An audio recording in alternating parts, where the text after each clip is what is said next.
Hello दोस्तों, नमस्कार। संतोष CIS में आप सभी का स्वागत है। आज से हम एक नई शुरुआत करने जा रहे हैं। वही जो आपका पुराना आता था वही आएगा, लेकिन कुछ नए चेंजेज हुए हैं। आज थोड़ा सा 2 मिनट मैं आपका लेना चाहता हूँ, क्या क्या चेंजेज हुए हैं इस आपके वीडियो में। तो चलते हैं, शुरू करते हैं, देखते हैं। देखिए, अब हम एक सीरियल वाइज से चलेंगे।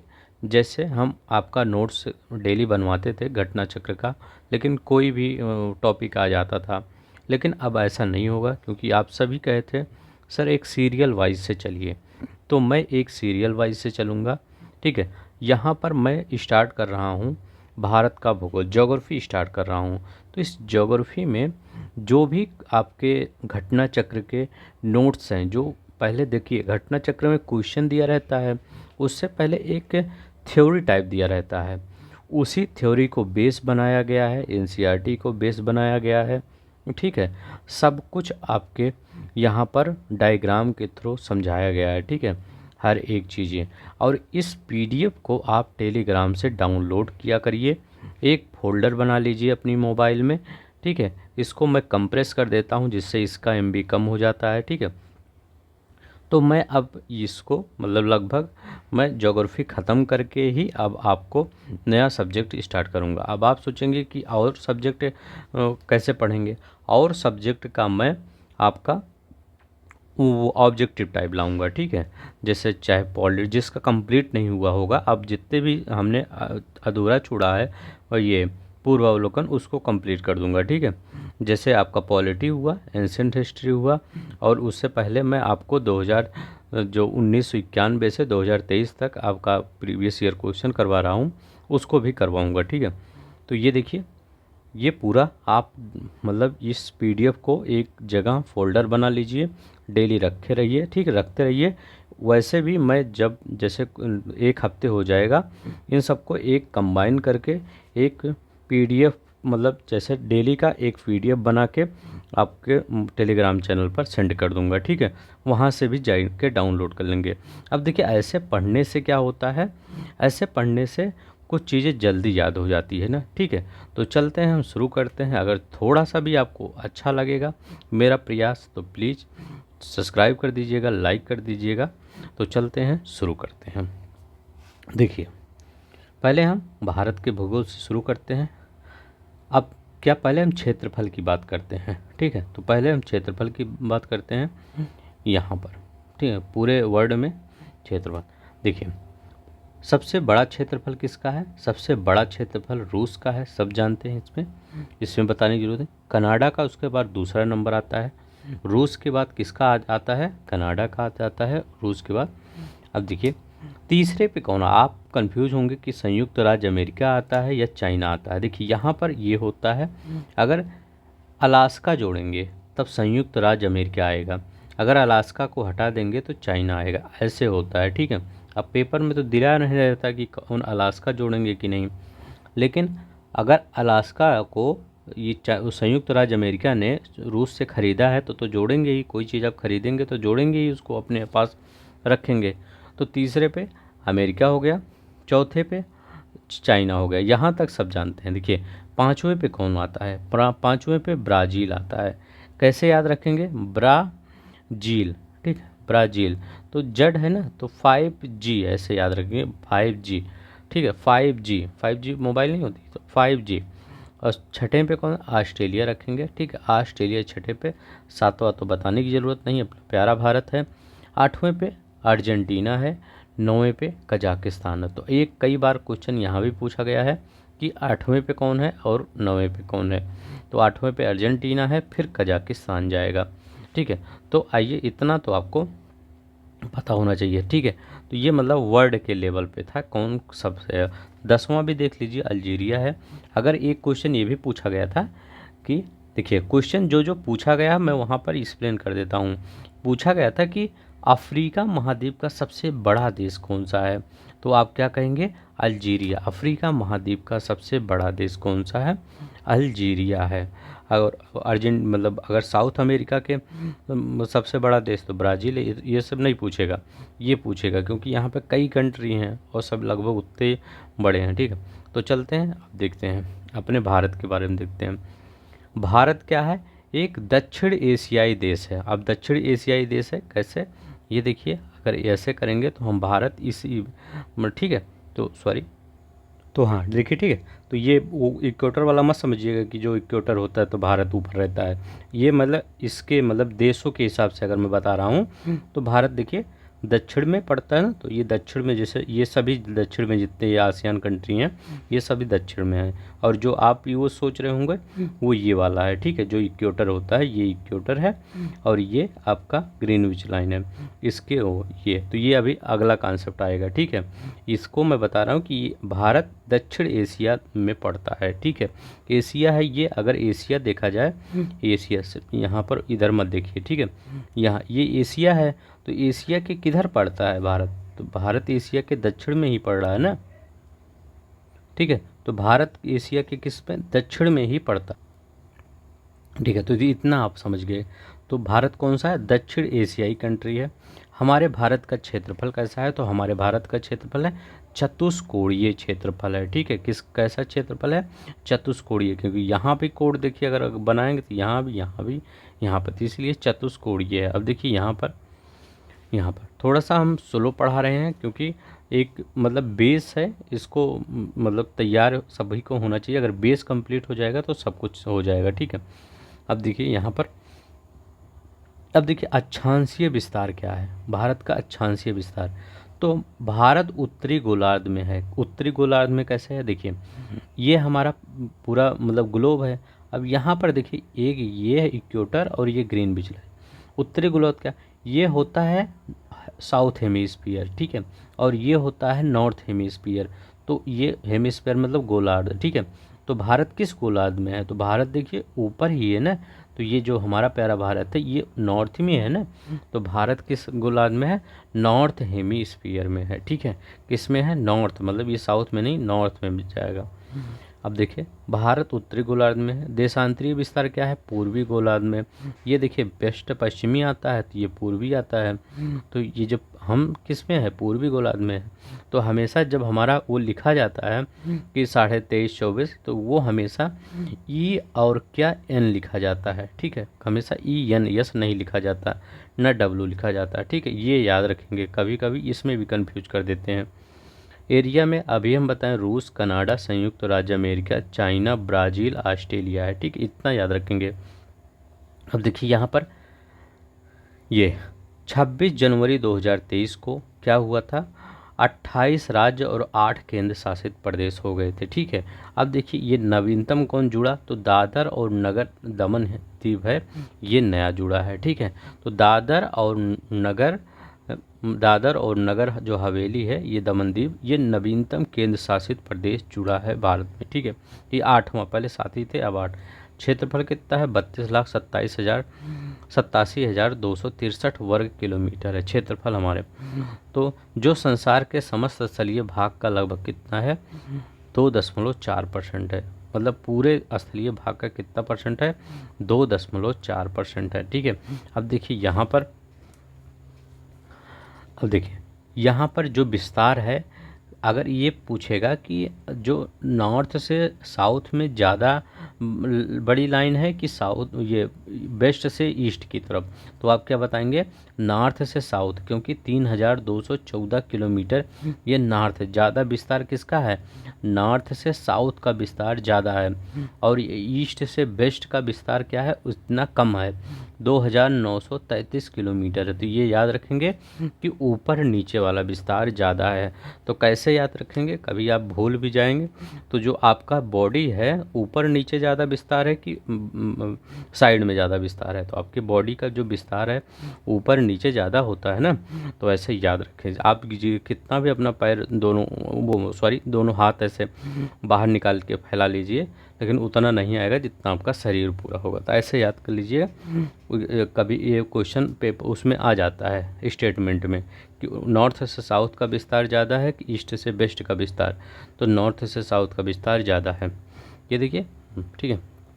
पूर्व से पश्चिम का विस्तार कितना है, 2933 किलोमीटर। अब देखिए ये अक्षांश देख लीजिए।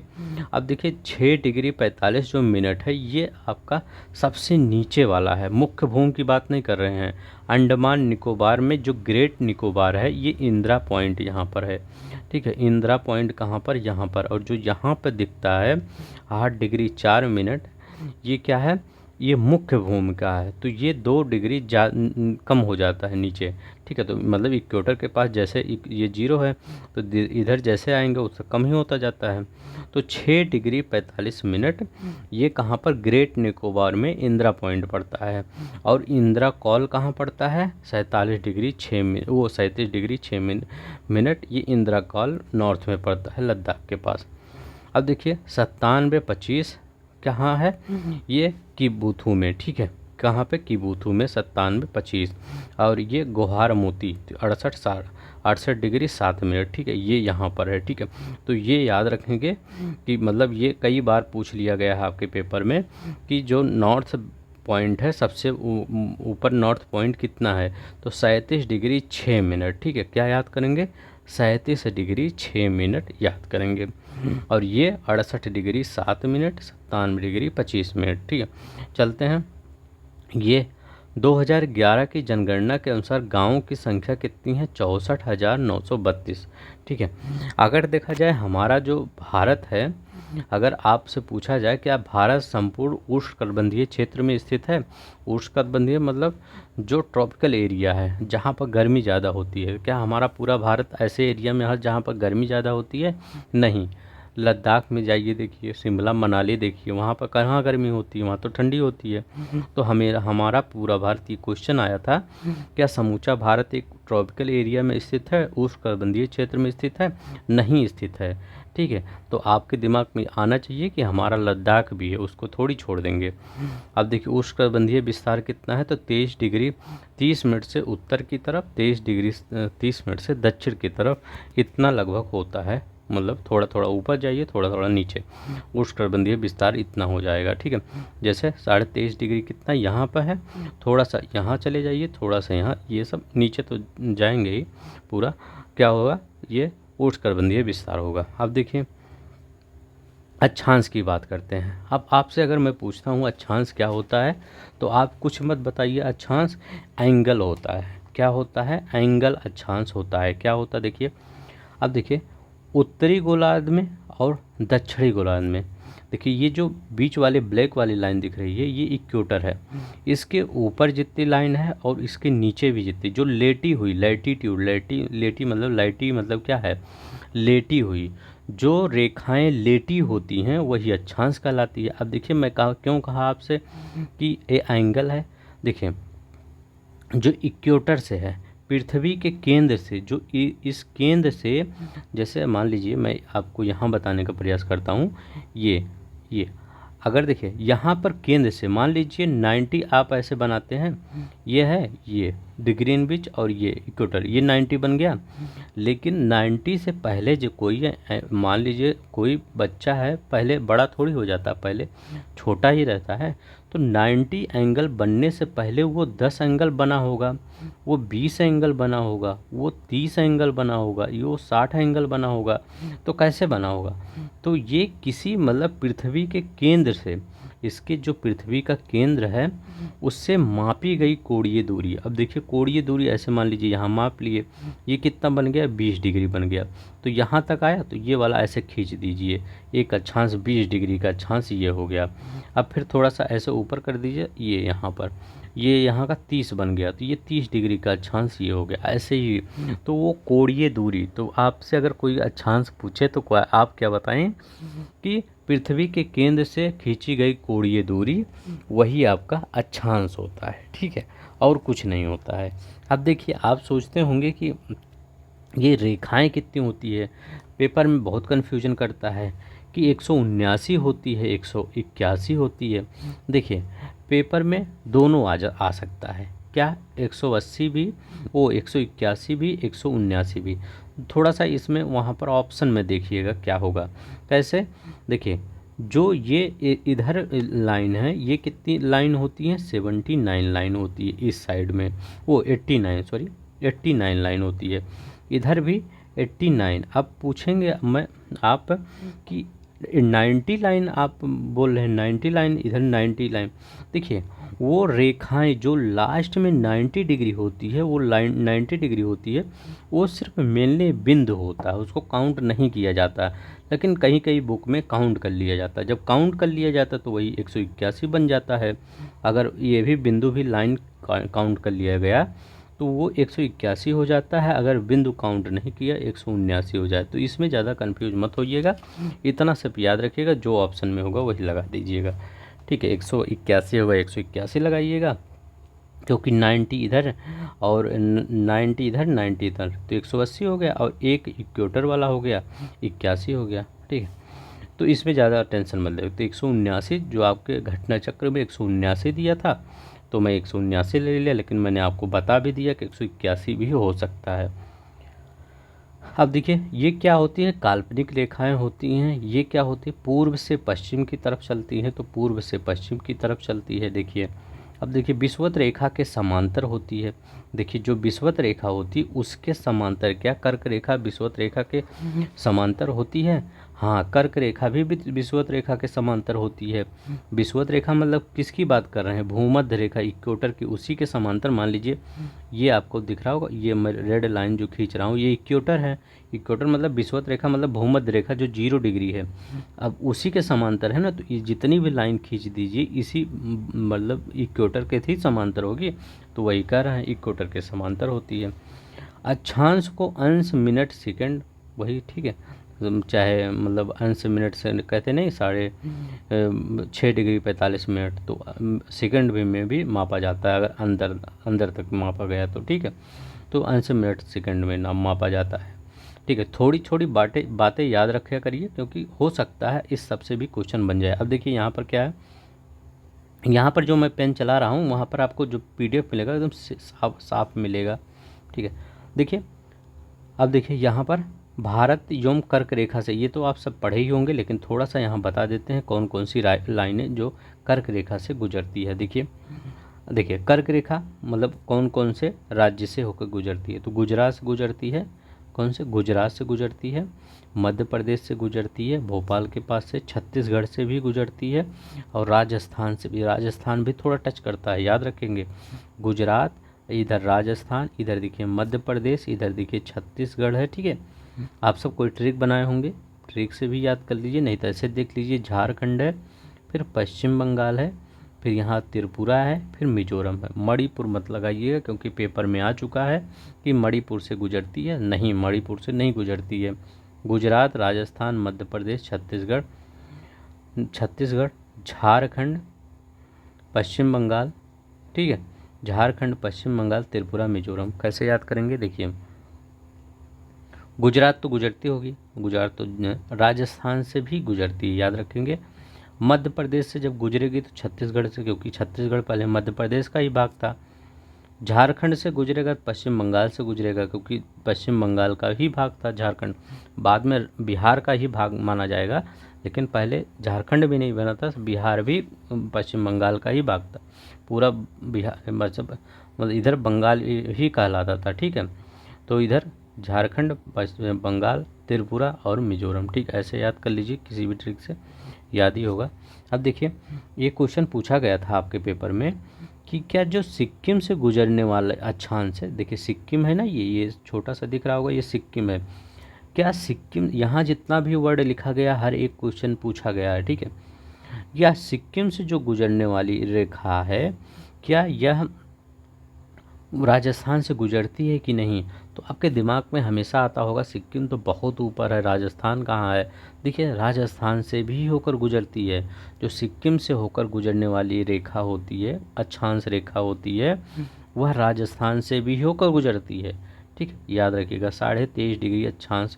देखिए 23.5 ऐसे मत लिखिएगा कि 50 लिख दीजिएगा, 30 ही होता है, 60-30 होता है। ठीक है, इसमें अब देखिए यहाँ पर उत्तरी अक्षांश रेखा, ये जो उत्तरी गोलार्ध में होता है उत्तरी अक्षांश रेखा, दक्षिण गोलार्ध में होता है दक्षिण अक्षांश रेखा कहलाती हैं।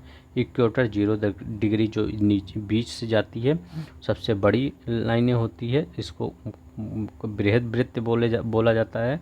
ये क्या होता है, 0 डिग्री होता है, 0 डिग्री अक्षांश रेखा कहते हैं इसको। अब देखिए अगर मैं कहूँ कि जो ये आपका जा रहा है दो मतलब पैरेलल है ना, तो इनके बीच की दूरी तो कुछ होगी, कितनी दूरी पे जा रही है, तो 111 किलोमीटर की दूरी पे जाती है। ठीक है, एक अक्षांश रेखा से दो अक्षांश दूसरे अक्षांश रेखा की दूरी कितनी होती है, 111 किलोमीटर होती है। कितना, 111 किलोमीटर होती है। किन्हीं दो समांतर रेखाओं के बीच की दूरी 111 किलोमीटर होती है। ठीक है, अब देखिए कर्क रेखा गुजरती है, तो यहाँ पर देखिए गुजरती है, अभी बताए थे।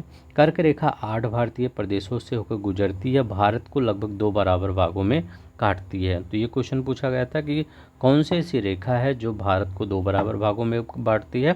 कर्क रेखा 2 बराबर भागों में बांटती है। आज वीडियो थोड़ा सा लंबा हो जाएगा, उसके लिए सॉरी। अब देखिए यहाँ पर नगरों की स्थिति दिया है। देखिए यहाँ पर ये आईएएस में क्वेश्चन आता है, एक बार आपके पेपर में भी आ गया था। ठीक है, तो यहाँ तो वही है वो कि एक बार पीसीएस में आया है और आईएएस में ज़्यादा आता है। ये पूछा जाता है कौन सा शहर है जो आपके कर्क रेखा से नज़दीक है। अब देखिए इसको निकालने का तरीका क्या होता है।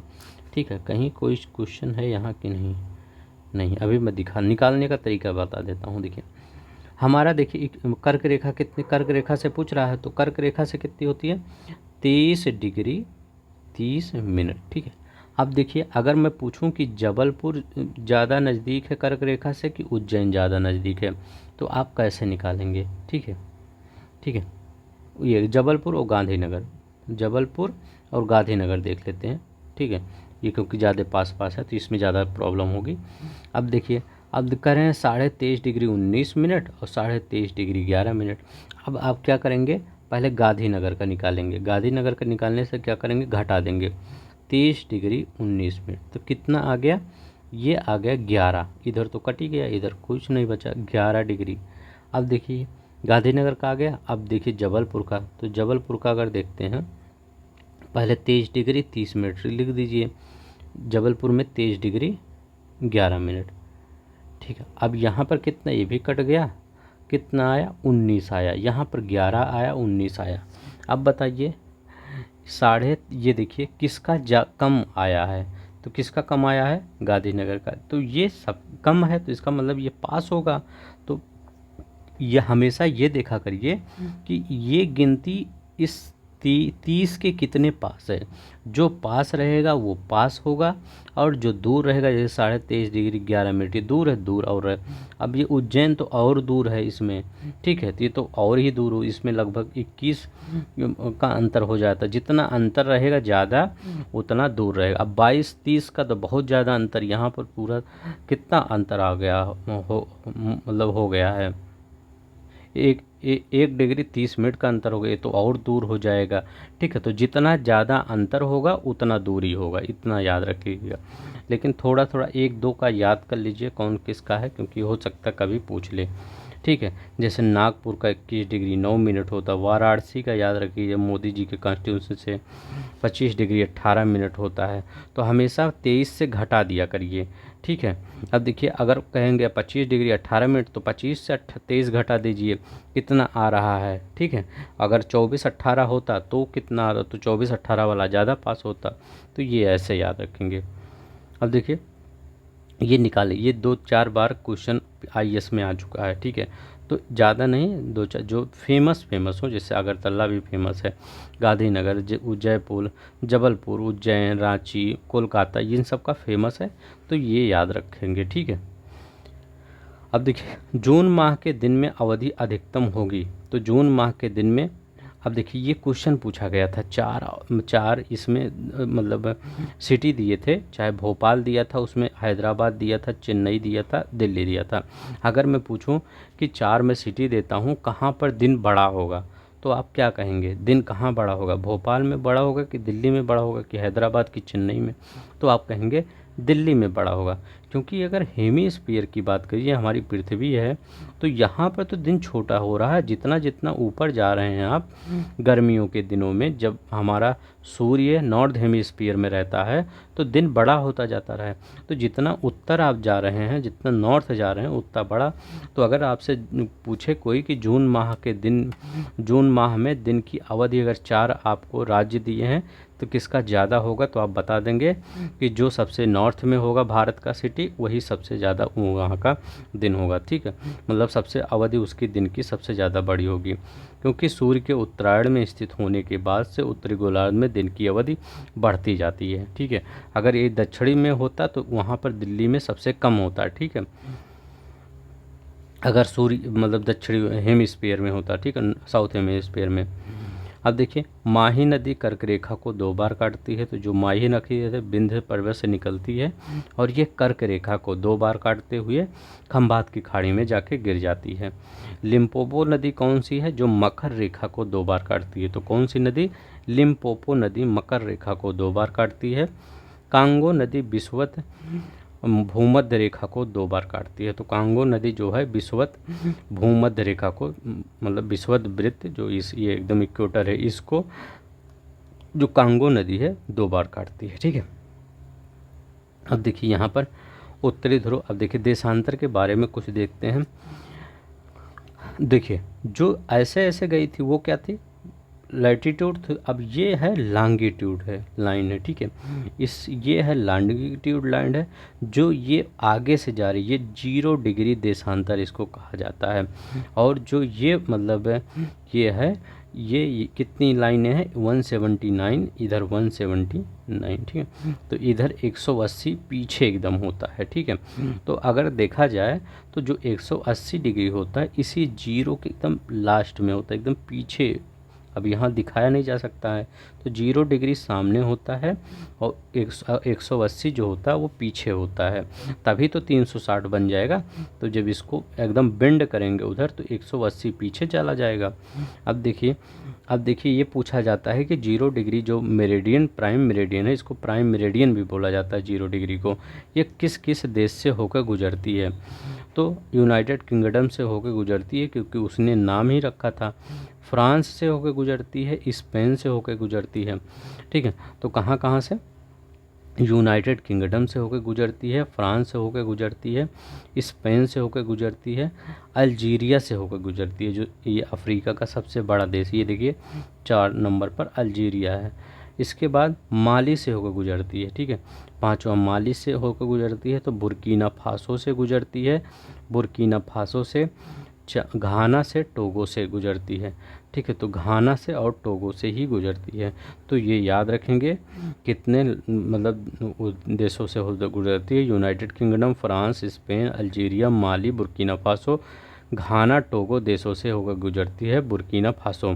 अब वहाँ पे क्या पढ़े थे कि मतलब लाइन जो अक्षांश रेखा है, लैटिट्यूड है, उसके बीच 111 किलोमीटर की दूरी होती है। लेकिन यहाँ पर ये इसकी कितनी, यहाँ पर जो देखिए यहाँ पर सब जगह सेम नहीं होगी, क्योंकि यहाँ और कम होगी, यहाँ और कम होगी, यहाँ सबसे ज़्यादा जो दूरी होती, जैसे वहाँ पर क्या होता था, लैटिट्यूड में हर जगह सेम ही होता था, लेकिन यहाँ पर सिर्फ इक्वेटर के पास जो दूरी होती है वो 111.33 होती है, 111.33। अगर आपसे कोई पूछे कि इक्वेटर विषुवत पर देशांतर रेखाओं के बीच अधिकतम दूरी कितनी होती है, तो 111.33 किलोमीटर बताएंगे। ठीक है, कितना, 111, क्योंकि इसकी दूरी हमेशा घटती बढ़ती रहती है और उसकी दूरी हमेशा सेम होती है। देशांतर रेखाएं समांतर नहीं होती हैं। देखिए ये कभी समांतर नहीं होती हैं। ठीक है, वो जो रेखाएं थी वो समांतर थी। ध्रुवों से विषुवत की बढ़ने पर देशांतर रेखाओं की दूरी घटती जाती है। देखिए चाहे आप विषुवत की, ध्रुवों से विषुवत की ओर बढ़ने पर देशांतर रेखाओं की दूरी बढ़ती जाती है। तो देखिए ध्रुवों पर है, इसके बाद बढ़ रही है कि नहीं, या इधर से या विषुवत रेखा से ध्रुवों पर घटती जाती है, दोनों पढ़ सकते हैं। ठीक है, विषुवत रेखा पर देशांतर रेखाओं के बीच की दूरी अधिकतम 11.33। अब देखिए मानक समय। ठीक है, थोड़ा वीडियो आज लंबा होगा। ठीक है, मानक समय रेखा, मानक समय रेखा कहाँ से गुजरती है, उत्तर प्रदेश, मध्य प्रदेश, छत्तीसगढ़, उड़ीसा, आंध्र प्रदेश। आज जो है ये एकदम आपका बेसिक चीज़ें हैं। अगर इतना आपको याद रहेगा तो आप ज्योग्राफी का कोई भी पोर्शन कर सकते हैं।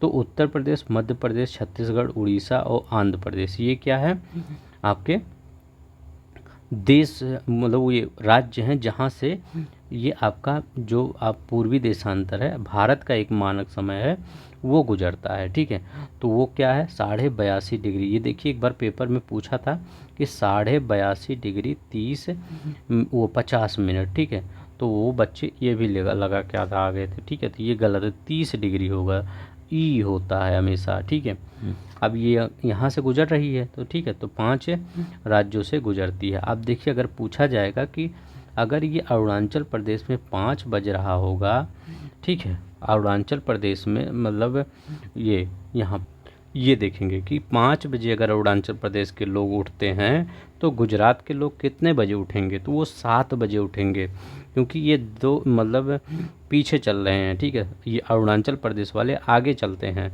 हमेशा जो ईस्ट वाले होते हैं वो आगे चलते हैं और ये वेस्ट जितना जाएंगे वो पीछे चलते हैं। जैसे हमारा 5.5 घंटे किधर से ग्रीनविच से ज़्यादा है। ठीक है, तो हम क्या है आगे चल रहे हैं। अभी देखिए यहाँ पर अगर हम 7:30 बजे इंडिया में क्या करेंगे, अगर उठ रहे हैं तो अभी वहाँ पर ग्रीनविच में इंग्लैंड में क्या होगा, वहाँ पर सो ही रहे होंगे, वहाँ पर 2 ही बज रहा होगा रात का। ठीक है, तो ये देखिए यहाँ मैंने कार्टून ला दिया है। तो मतलब हम सब क्या किए हैं 7:30 बजे क्या उठ के अपना इधर उधर टहल रहे हैं और वो उधर वाले क्या कर रहे हैं, अभी सो रहे हैं। मतलब जो चीज़ हम पहले कर चुकते हैं, मतलब हम सब जॉगिंग करते हैं, नहाते हैं, ब्रेकफास्ट खाते हैं, सब कुछ करते हैं, वो क्या करते हैं बाद में करते हैं। ठीक है, तो ये है। अब देखिए यहाँ पर भारतीय मानक समय ग्रीनविच से कितना 5.5 घंटे आगे है। तो भारतीय मानक समय ग्रीनविच से कितना है 5.5 घंटे आगे है। ये मैं बोल रहा था कि 50 मत लिख देना, 30 ही होता है। भारतीय मानक समय 82.5 डिग्री 30 देशांतर होता है। ठीक है, ई होता है ई। यदि मानक समय के अनुसार पूर्वाह्न के 10 बजे हैं तो 92 पूर्वी देशांतर पर शिलांग का मान कितना होगा। अब देखिए 92 पूर्वी देशांतर पर शिलांग का स्थानीय मान कितना होगा।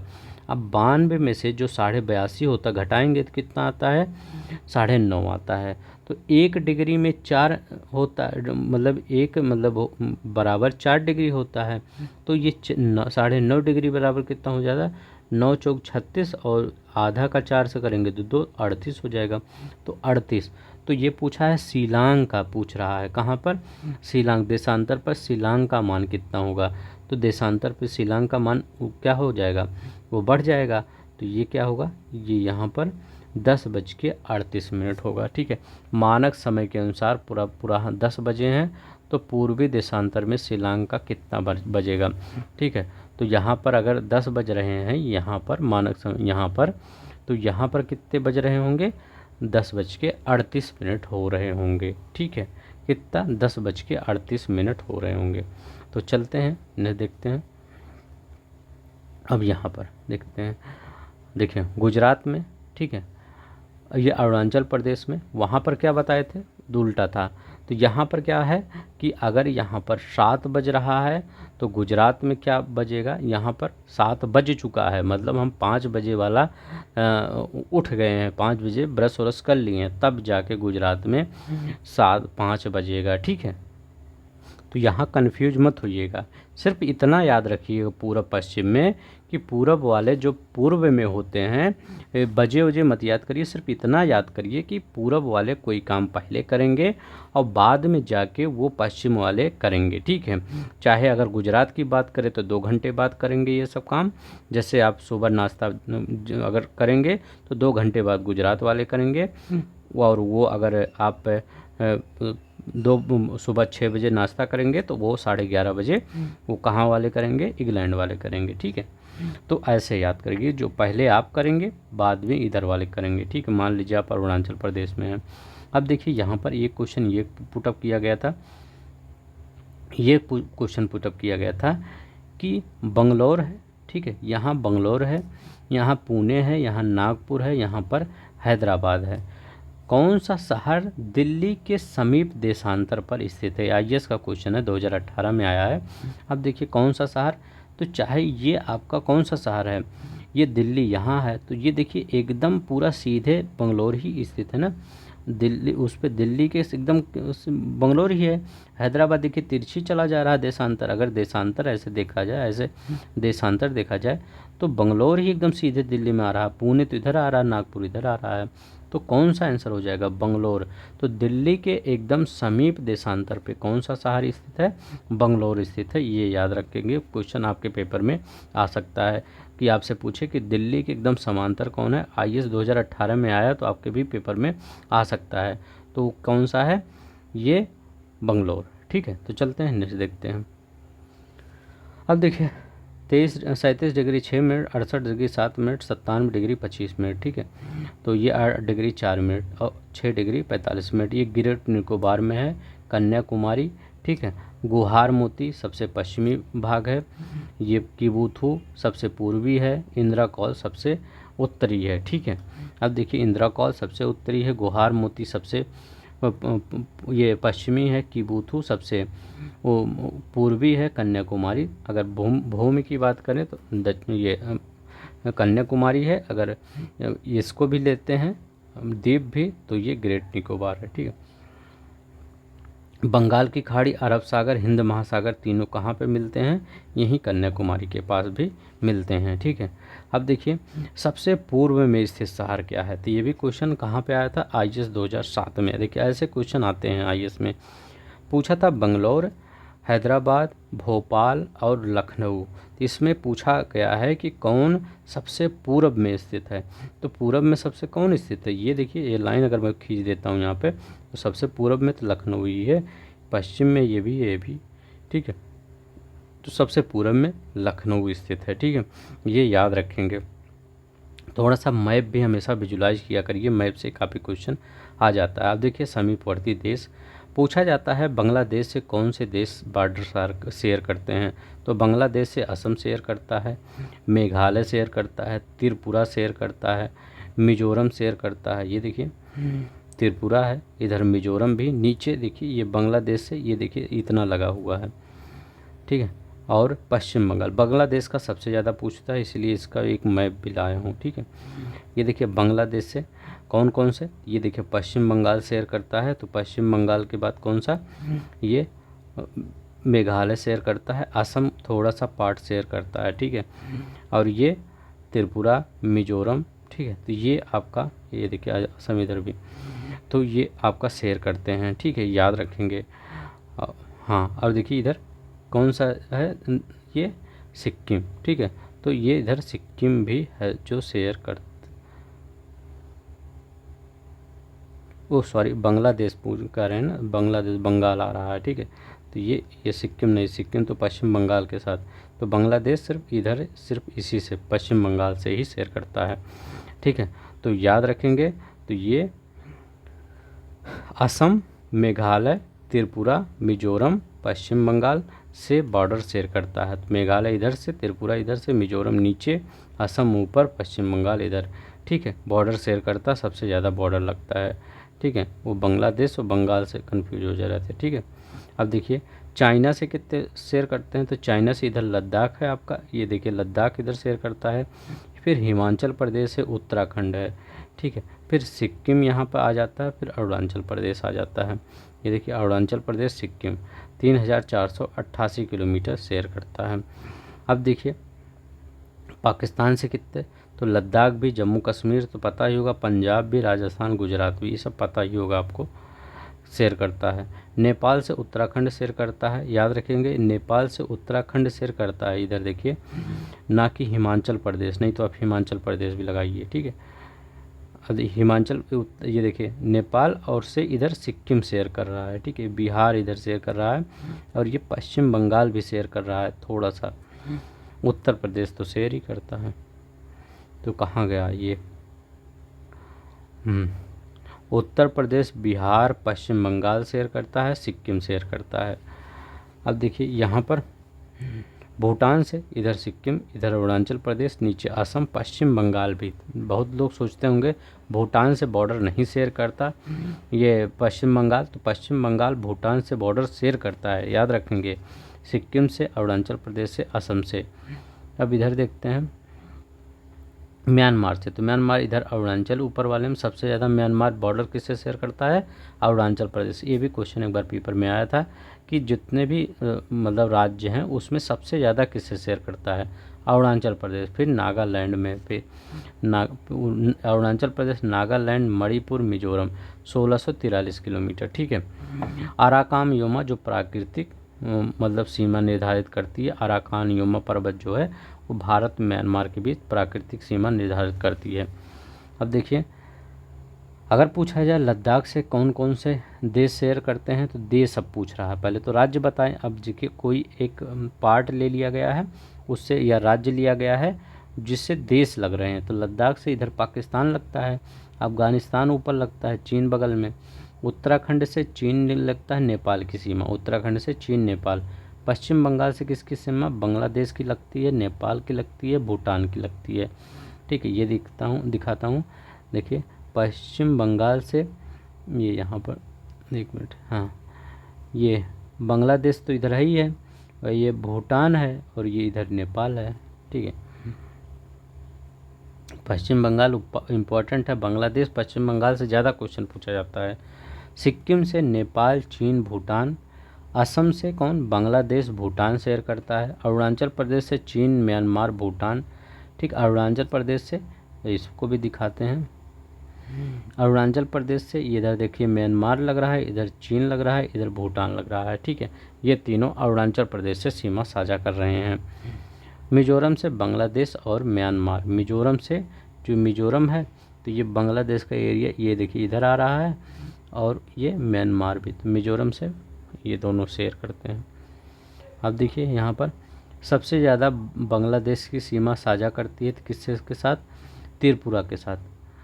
सबसे ज़्यादा बांग्लादेश से सीमा साझा करता है वो, सॉरी, तो पश्चिम बंगाल सबसे ज़्यादा शेयर करता है, ये दूसरे नंबर पर है त्रिपुरा, तीसरे पे मेघालय है, चौथे पे मिजोरम है, पाँचवें पे असम है, ठीक है। आप सब असम ज़्यादा पहले लगाएंगे क्योंकि असम पहले नहीं लगाएंगे, हो सकता है आप, क्योंकि आप पहले असम भी बंगाल का ही भाग था, लेकिन असम नहीं शेयर करता, उसमें बीच में मेघालय आ गया उसका सब पूरा, ठीक है, ले लिया। ये देखिए मेघालय आ गया, शिलांग वाला एरिया, इसीलिए थोड़ा सा बचा। असम सबसे कम से शेयर करता है, पहले पे बांग्लादेश सबसे ज़्यादा बाउंड्री शेयर करता है, बांग्लादेश से ये क्वेश्चन पूछा गया है, फिर मेघालय, फिर मिजोरम, फिर असम।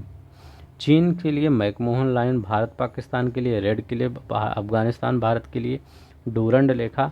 अंतर्राष्ट्रीय सीमा सबसे ज़्यादा किसकी है, बांग्लादेश की है, चाइना की है, पाकिस्तान की है, नेपाल की है, म्यांमार की है, फिर भूटान की है, फिर अफ़गानिस्तान की है। टोटल 15,106.7 किलोमीटर है, ठीक है। तो आज मतलब थोड़ा सा जो तीन तरफ से घिरा हुआ ये भी क्वेश्चन आया था, त्रिपुरा है, ये तो सभी जानते होंगे। तो आज थोड़ा सा लंबा वीडियो हो गया आपका, ठीक है। अब ये ऐसे ये पीडीएफ जिसमें हमने पूरा लिख दिया है, इस पीडीएफ को जो आपको मिलेगा उसमें कुछ लिखा नहीं रहेगा ना, वैसे ही रहेगा। तो प्लीज़ इसको आप डाउनलोड कर लीजिए टेलीग्राम से। और आज तो हो सकता है आपको बोरिंग लगा हो क्योंकि थोड़ा सा लंबा था, क्योंकि ये था कि जो सामान्य परिचय है भारत का उसको मुझे पूरा ख़त्म करना था, ठीक है। मैं सोचा एक ही वीडियो में इसको ख़त्म कर देता हूँ, दूसरा वीडियो नहीं। अब कल आपका पर्वत वाला आ जाए, भौतिक भूगोल आ जाएगा, तो ऐसे क्या करेंगे, जल्दी से ख़त्म हो जाएगा, ठीक है। तो आज के लिए बस इतना ही। आप लाइक, शेयर, सब्सक्राइब कर लीजिए और पीडीएफ को डाउनलोड कर लीजिएगा, क्योंकि अब सीरियल वाइज से चल रहा है। धन्यवाद, नमस्कार, जय हिंद, जय भारत।